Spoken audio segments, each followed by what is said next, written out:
बिस्मिल्लाहिर्रहमानिर्रहीम। 23 जून के mid day flash में सबसे पहले हम ये देखते हैं, थोड़ा सा अब रोल ओवर वीक का थोड़ा सा वेला होता है, तो हम देखते हैं कि हमेशा थोड़ा सा एक हल्का सा दबाव होता है, तो ये हम थोड़ा सा देखते हैं। तो इसमें यह है कि मज़ीद आप ये देख रहे होंगे कि कौमी असम्बली के अंदर अमेंडमेंट्स आई हैं, जो फाइनेंस बिल पेश किया गया था, तो उसमें काफ़ी चीज़ें बाज़गश्त हो रही हैं। गो कि अभी तक तो वही सिलसिला है जो मैं देख रहा हूँ, जो गाड़ियों पे खुसूसन जो है वो बात हो रही है कि वही 2000 सीसी से 3000 सीसी के ऊपर टैक्स का निफाज है। उससे 2000 सीसी वगैरह से जो गाड़ियाँ नीचे हैं, $75,000 से ऊपर जो है तकरीबन 30% यानी एडिशनल टैक्स जो है, और उसके बाद $1,10,000 से ऊपर 40% एडिशनल टैक्स जो है वो इसमें हुआ था बजट के अंदर।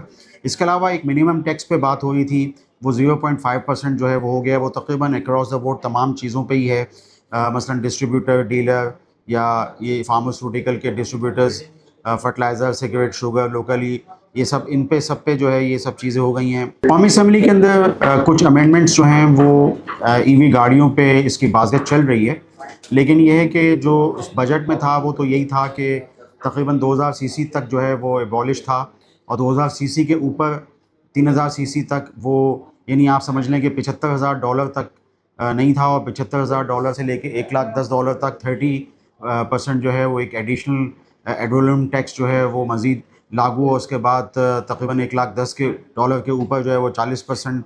एक तो ये चीज़ थी, और दूसरा ये कि एक मिनिमम टैक्स जो है वो सेक्शन 113 के तहत ये तकरीबन 0.5%, और ये मुख्तलिफ ये क्रॉस द बोर्ड सारी चीज़ों पे मुझे लग रहा है कि ये है, जैसे डिस्ट्रीब्यूटर हों, डीलर हों, सब डीलर्स हों, होलसेलर हों, और 14 तकरीबन प्रोडक्ट्स हैं फार्मास्यूटिकल की, फर्टिलाइज़र हों, सिगरेट हों, पैकेज्ड यानी फूड आइटम्स हैं उसमें, पैकेज मिल्क वगैरह।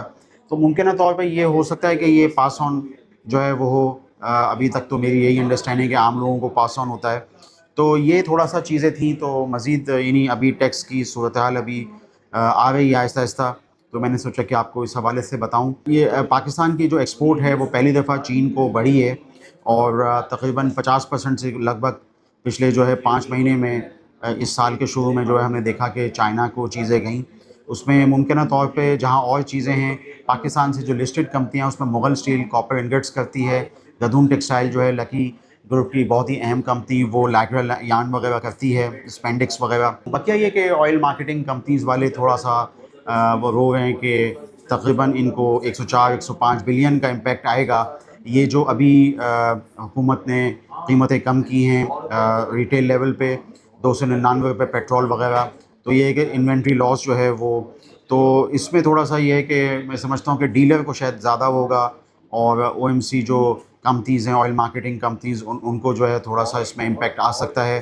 तो ये मुझे लग रहा है कि चौथे क्वार्टर के नताइज इतने ज़बरदस्त नहीं होंगे ऑयल मार्केटिंग कंपनीज़ के।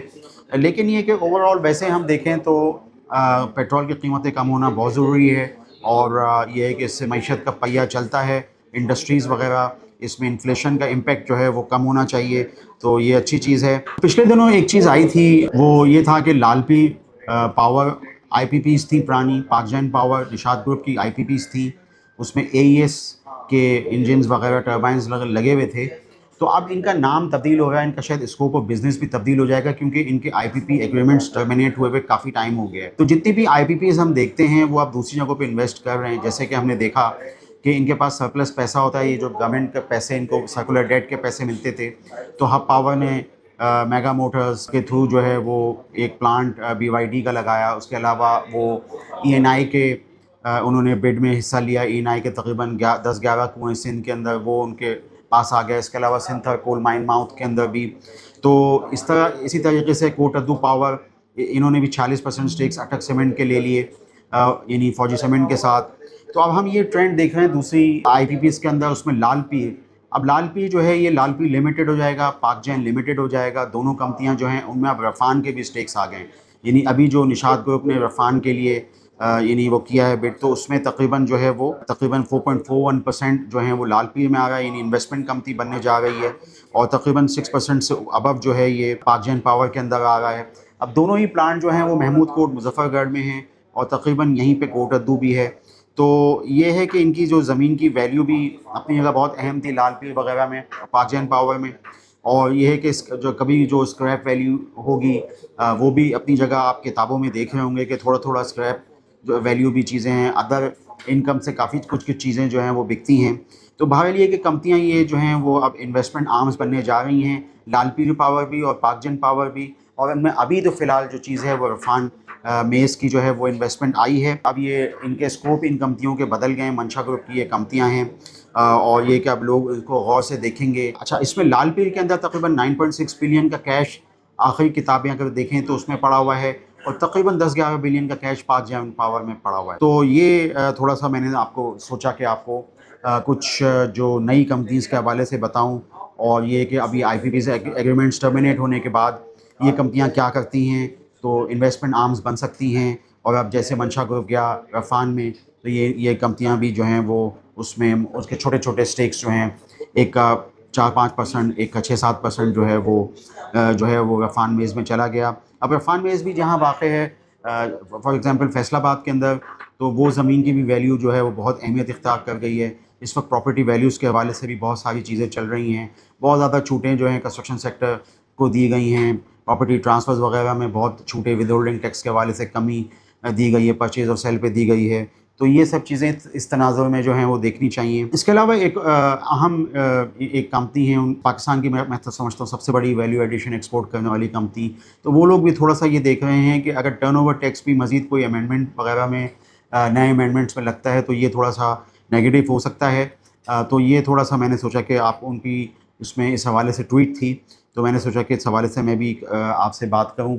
आप देख होंगे कि मार्केट में उस तरह का, हमारी मार्केट में उस तरह का एक असर नहीं आया जिस तरीके से दुनिया की बाज़ारों में एक आया। इस वक्त ये है कि हमारी मार्केट का जो एक रेजिस्टेंस लेवल है वो 1,82,500 है। तो ये है कि अभी थोड़ा-सा हम ये ट्रेंड देख रहे हैं कि आप देख रहे होंगे कि नेगोशिएटेड डील्स बहुत ज़्यादा हो रही हैं, तो उस पे भी फ़ोकस करने की ज़रूरत है। मुमकिन तौर पे बहुत सारे जो सरमायाकार हैं वो अपने लॉसेस शायद वो मीट करके कर रहे हैं और उसके बाद ये है कि जो उनके कैपिटल गेन हुए होंगे उससे वो एडजस्ट हो जाएँगे। तो ये 30 जून का जब थोड़ा-सा रोल ओवर होगा, हम नए फिस्कल में आ जाएँगे, तो मुमकिन तौर पे मार्केट सही हो सकती हैं। इस वक्त दुनिया के भी जो मामलात हैं उसमें ये है कि इस वक्त फुटबॉल का फीफा वर्ल्ड कप चल रहा है, तो ऐसा लगता है कि मामलात ठीक रहेंगे और ये कि मार्केट्स इसका एक मस्बत असर ले सकती हैं नए यानी फिस्कल ईयर के हिसाब से। तो मैंने सोचा कि इस हवाले से आपको बताने की कोशिश करूँ। इस वक्त ये है कि अगर फ़र्ज़ करें कि हमारे मुल्क में ईरानी सदर आते हैं, तो ईरान गैस पाइपलाइन की बहुत बाज़गश्त हो रही है। ईरान ने तो ये जो है सिलसिला 2011-12 में अपना पाइपलाइन वाला पार्ट कंप्लीट कर लिया था, लेकिन पाकिस्तान जो है अगर फ़र्ज़ करें मज़ीद बिछाता है, तो इसमें पाकिस्तान के अंदर स्पाइरल पाइप्स बनाने वाली कंपनियों में क्रेसेंट स्टील सर-ए-फ़हरिस्त है। क्रेसेंट ग्रुप की एक कंपनी है। क्रेसेंट स्टील के अंदर स्पिनिंग भी आती है। बाकी ये है कि ये मुल्क के अंदर जितने भी यानी आप ये देखें सुई सदर्न और सुई नॉर्दर्न गैस पाइपलाइनें बिछाते हैं, तो उसमें एक मेन प्लेयर जो है वो क्रेसेंट स्टील होता है। तो इस वक्त हम देख रहे हैं कि वैसे भी इस वक्त सुई सदर्न और सुई नॉर्दर्न में काफ़ी काम हो रहा है, यानी पाइपलाइनें बिछाने में काफ़ी नई डिस्कवरीज जो हुई थी उनको सिस्टम से कनेक्ट करना है। तो ये मैं इस तनाज़ुर में कह रहा था कि शेवा स्विनबॉर्न के अंदर भी जो चीज़ें हुई थी वहाँ से भी सिस्टम से कनेक्ट होना बाकी है। ओजीडीसी की डिस्कवरीज थी, मारी की डिस्कवरीज थी खुसन। तो देखते हैं कि आगे ये सब चीज़ें कब तक होती हैं। आपने देखा होगा कि तेल की कीमतें जो हैं वो 3% से कम हुई और अब जो है वो बेंचमार्क ऑयल जो है वो मज़ीद नीचे आ रहा है।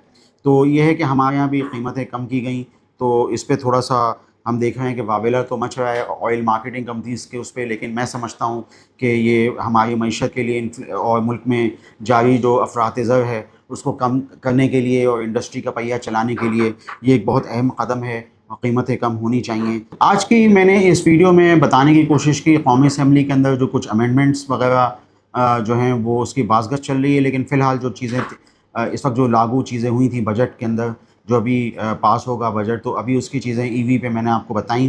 उसके अलावा फिर मैंने आपको बताया कि पाकिस्तान को ने चीन को एक्सपोर्ट बढ़ाई है, 5 महीने में तकरीबन 50% एक्सपोर्ट बढ़ी है, अच्छी चीज़ है। और इसमें मुग़ल प्लेयर है कॉपर इंगट्स का, और मैंने फिर आपको बताया कि गदून भी एक प्लेयर है लाइक यान। मुमकिन तौर पे इस वक्त हम देख रहे हैं कि इंडेक्स थोड़ा सा डल है और ये कि अपॉर्चुनिटी आपको जुलाई में मिल सकेगी। इसके अलावा मैंने आपको लाल पील पावर का भी बताया कि नाम तब्दील हो रहा है, पाक जन पावर का नाम तब्दील हुआ है, मंशा ग्रुप की कंपनियाँ अब आईपीपीज़ टर्मिनेट हो चुके हैं और मैंने आपको बताने की कोशिश की कि उसमें कितना कैश पड़ा हुआ है और पहले से ही उनमें स्टेक्स आ गए हैं रफ़ान मेस के। आप स्टैंडर्ड कैपिटल सिक्योरिटीज़ के चैनल को सब्सक्राइब कीजिए और इन मालूमात पर गौर कीजिए। आपका शुक्रिया।